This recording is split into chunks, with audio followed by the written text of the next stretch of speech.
Hey guys, welcome back to Red Hawk Adventures. Chris here. If you guys saw the last video, John introduced himself, showed off his awesome Harley iron.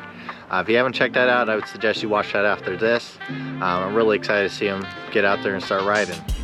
In this video, as some of you might know from my previous one, I still got a few months to wait until I get my Tiger 900. So for now, I'm planning on getting moto camping gear, stuff to put on the bike, and planning for all that.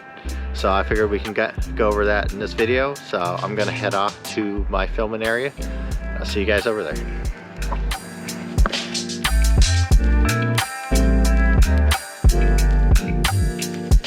All right, so this is where I've been shooting my last few videos. You guys might recognize some of these picnic tables, but this is a fire pit that I have access to. It's nice and quiet out here. Groups can use it and stuff like that, but it's a pretty nice location. It's one of my favorite spots. I like to come up here and think and work on stuff when I want to step out of the house. So, as you can tell, this is I think it was this one. This is a table. I was freezing my butt off in the last one, so it's a little warmer now. Still a little cold, but let's get into it. I have my backpack with my laptop here, so I want to get into the list that I've been making as far as the gear I want to get for the motorcycle and for camping, and kind of my plans on how to get that stuff and the time and all that. So I wanted to share with you guys some of the stuff that I've been working on collecting. I've kind of organized the camping gear into different groups. Of course, with the motorcycle, it's very important to get stuff that's going to be more compact. And I have some experience with backpacking, which is going to be really helpful here because a lot of backpacking gear is made to be compact and light. So my thought is I've been looking into Moto. They have a lot of really good storage options for motorcycles. They have the panniers, soft panniers that I really like. The reason I kind of like the soft panniers is because they're a little more flexible, and with the way that Moto makes them, they're extremely durable, and they'll take a little bit of abrasion and drops and stuff like that. And unlike hard panniers, they're not going to crack or break or loose or waterproof just because you drop your bike. Although a lot of hard panniers are very good, I decided I wanted to go with the soft pannier option instead. So that's why I'm looking at the Moto ones. They are obviously going to be a bit more expensive if you're going for a full set of panniers, but not really that much different than the price you would get hard panniers for. My kind of thought is the first thing I'm going to get is the top bag. That way I can stuff that in, and it should be good enough for a weekend trip before I save up enough to do the panniers as well. So the storage for the motorcycle is a pretty big important part, and getting enough room that I can comfortably fit everything I need for however long the trip is. The panniers and the top bag together, and probably a tank bag as well, should be more than enough storage for what I need. So those are kind of the ones I've been really looking at. So let's go ahead and dive into my list here. With that, I have the storage, which has the panniers, top bag in there, the ones I've been looking at. And I kind of made this list to make it easy for me to go through and figure out what I have, how much things cost, and I put the links for the sites there as well. I'm not going to be able to include all of these, but you can kind of get the idea that where I'm looking for these certain things. And you know, there's definitely a few different websites you can go to depending on what brand you end up choosing to go with. Like I said, the Moto stuff is really cool. I really like what they have.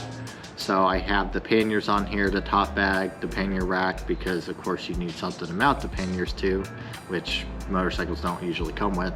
And the tank bag just as well. I'm not 100% sure on the tank bag. I kind of like the idea of it because it could be somewhere really good to keep my electronics and be able to plug those in and keep those charged up through the ride. So that's kind of where I'm thinking on there. If I go that route, I think I'm going to have a dedicated video for the tank bag, just because with the ideas I've seen, that's a huge topic that we can cover. So maybe we can get into that another point. I also put on here things for the motorcycle tools as well. You can see I have a toolkit, a few other things, air compressor in here, microfiber cloths, and just some other ideas. This is kind of one that I do want to definitely have a toolkit. I like the Moscow one, but it's kind of a lot. I'm not 100% sure if that's going to be what I want, so I'm not set on that yet. But of course I have certain things like a jumper pack I already have.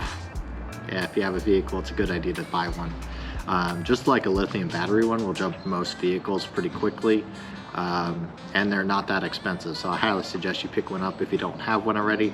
Any type of vehicle, car, truck, there's good options out there. Going on, I broke down the camping gear into different sections. The most important one is your shelter, things like your tent, sleeping bag, sleeping pad, and a few other accessories that may be helpful, like a pillow.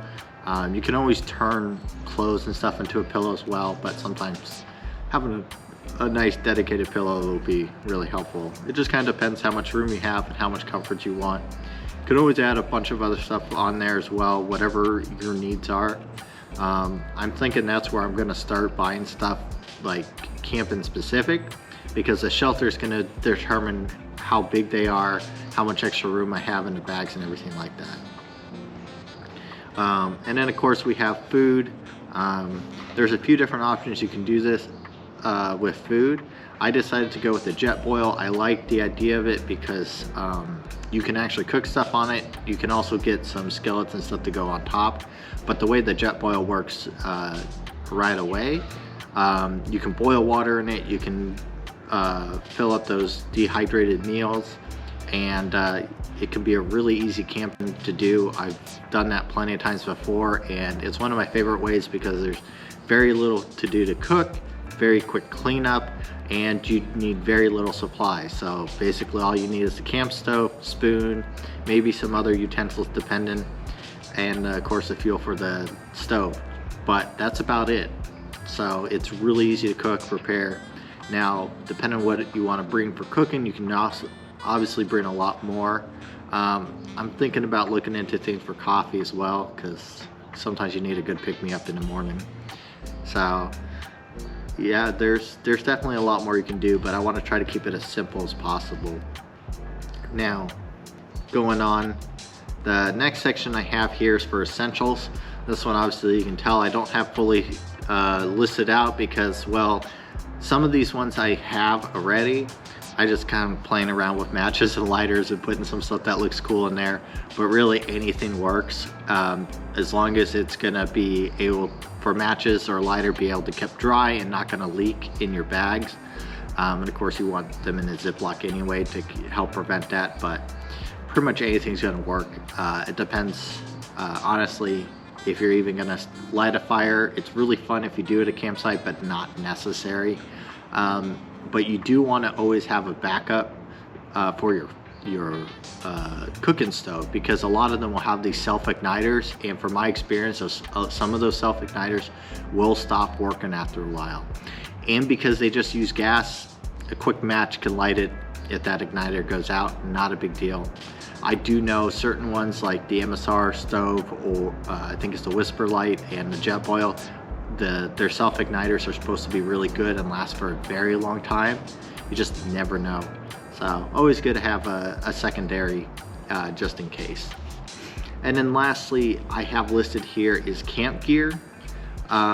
With the camp gear, this is kind of more everyday stuff. So things like camp shoes, because you're not going to want to be walking around with your motorcycle boots on. You're going to want to change out. And camp shoes could be anything. I like the idea of something kind of thin and light, or maybe even a sneaker, but something that's going to fold down really tight and compact. I know people that bring just flip-flops because they don't necessarily need much more. I suggest maybe something a little more secure, just in case it's wet out, or if you got to do a little bit of walking and stuff, you're going to want a little bit more than that. Chair's going to be really helpful. I've been looking at like these compact chairs that are going to fit pretty tight. I've seen these ones that just have these really light poles, and they like condense down to something about this big, that much smaller than the tent or sleeping bag. So I'm gonna look into a few of those and see if there's a great option. Lastly, your toiletries, stuff like that. I just put a random bag in there. I found that looked kind of cool, but something you can keep all your stuff: toothbrush, shampoo, floss, soap, whatever you need. I do have one of these compact quick drying towels that are really cool from REI. They're really nice because they're extremely thin. They're kind of like a microfiber type thing, but yeah, having all of that in one bag as well is going to be kind of interesting. So one thing I've done with this list is I've also created kind of a budget for it, because I don't want to go overly crazy buying all this stuff and then finding out that I don't need it. So I'm trying to start with the essentials. As you can see, as I scroll back up here, I've marked off ones I've already purchased or have. There's probably a few things I have that aren't fully marked off yet, but I bought the camp stove and a spoon to go with it, because I know I'm gonna want those, and with the type of cooking I want, the jet boil flash just seemed like the perfect option. So I already picked that up. I think the next though, like I said, is gonna be kind of the shelter. So what I made is I made this list, kind of breaking down by month what I wanna do. Actually, I already did order this top bag, so let me go ahead and mark this that I got it. That should be here soon, so prepare to look at that at a later video. But yeah, the Moscow top bag, really excited to get that thing stuffed up and see how all this stuff fits in. But I'm looking at a few months out. I've kind of budgeted out two budgets, $100 a month kind of for my motorcycle parts and bags, and then another $100 for camping gear. That way I kind of keep it within budget, don't go too crazy. Now, whatever budget works for you, what money you have, yeah, that all depends on you. Just keep it reasonable. But the next one I'm looking at is to get the stuff from REI. I really like their customer service and their gear they have. A lot of the REI co-op backpacks, tents and stuff are actually really good, and they're significantly cheaper than a lot of others. There's a lot of brands that are fantastic out there. Like Kelly makes some awesome tents and bags and stuff like that tend to be pretty cheap. And if you want to go really cheap, you can get like Coleman stuff, or there's a Walmart brand, I don't remember the name of it. You can get cheap stuff, but be mindful of those, because the cheaper you go, the quality tends to fade, and the gear's not going to last as long. And the last thing you want is a tent to split in half while it's pouring down rain or extremely windy out. So just keep in mind what tent and what you go with. I find paying a little more for a little bit better quality is always a better option. Doesn't mean you have to go crazy, but that's definitely pretty cool.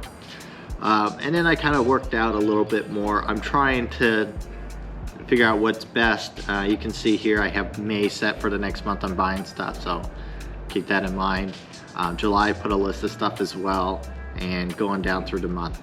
July is the month after I should hopefully get the motorcycle.